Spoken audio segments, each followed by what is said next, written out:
Yahoo Sports NFL This Week is brought to you by Speed Stick Stain Guard. Helps fight yellow stains. The Dallas Cowboys offense has been catastrophic in the preseason. They're not worried, but should their fans be? Hello, everybody. I'm Carissa Thompson, joined by Yahoo Sports NFL writers Michael Silver and Jason Cole. Okay, so some of the Cowboys have been playing off their struggles as simply saving plays for the regular season. Jason, do you believe it? Well, I believe it, that's what they're saying and that's what they're trying to do. I don't buy it as a really good strategy because football is all about momentum and playing hard. I mean, the only time that you sort of take time off is maybe at the end of the season when you're trying to rest some guys and get them healthy for the playoffs. Other than this, I mean, this is like they've sort of captured the essence of what Wade Phillips is all about, which is, oh, take it easy, let's take it slow, don't worry, guys, everything's going to be fine. Look, it doesn't work out that way. This is a game of urgency. It's a game of pressure. The other big problem that I have with the Cowboys right now and watching them, and I haven't watched them an entire game, but watching their first unit, their offensive line, a lot of injuries up there with Kosher and Colombo, and they're just not very deep and they're not very athletic. I don't like what I'm seeing right now.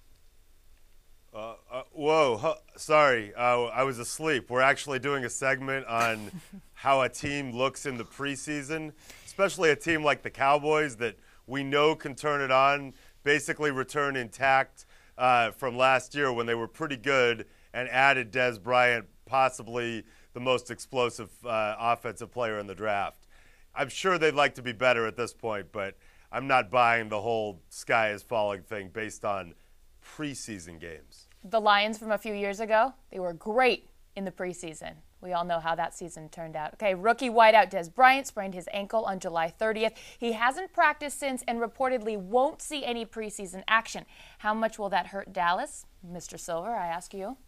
It would have been nice to have him in the mix. On a positive note, the Cowboys will hit the ground running with maybe the league's most underrated true number one receiver at this point in Miles Austin, who really emerged last year as an elite player. And, on a positive note for Jerry Jones, the Roy Williams disaster isn't signed and sealed yet.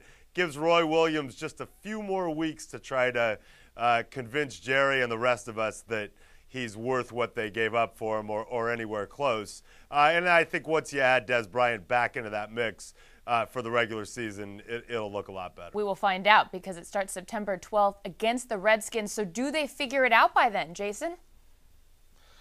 Once again, I know that Mike doesn't think this is a big deal, but, I've seen the up and down performances from the Cowboys the last couple of years. 2007, they're great. 2008, they fall apart. 2009, things get a little bit better. This is a really up and down team. It's not a team that plays really, really hard all the time, and they have trouble turning it on and off. I'll say this. I think that there's going to be an upset on the opening weekend, and I think Washington will beat Dallas, especially because Mike Shanahan is going to be really geared up for this first game. He's really going to go after this one. I kind of like the Redskins in this one. And the great thing is Jason will give you his other 15 picks in the Picks of the Week segment. And be right about all of them, up. okay? Yeah, nobody's better. Let's just see, how did it go last year? Scoreboard, baby. How did it go Scoreboard. in the overall picks thing online? You could look it up. You can look up the last 2 years. Michael. Whatever. You just can look whatever. it up. Can I separate you two? I'm I'm on the outside box. I need to be in the middle. Michael, what do you think? I actually think that Jason might be right. There might be an upset opening week because that game's going to be, I think both teams are going to be on fire for that game. I think Dallas will bring it, but Washington, the first game of the Mike Shanahan era, the first game of the Donovan McNabb era, that place is going to be rocking, and this is going to be an old-school Cowboys-Redskins back-and-forth classic, and I look forward to that game. Finally in the middle to keep you two apart. All right, gentlemen, as always, thank you, and thank you for watching Yahoo Sports coverage of the NFL.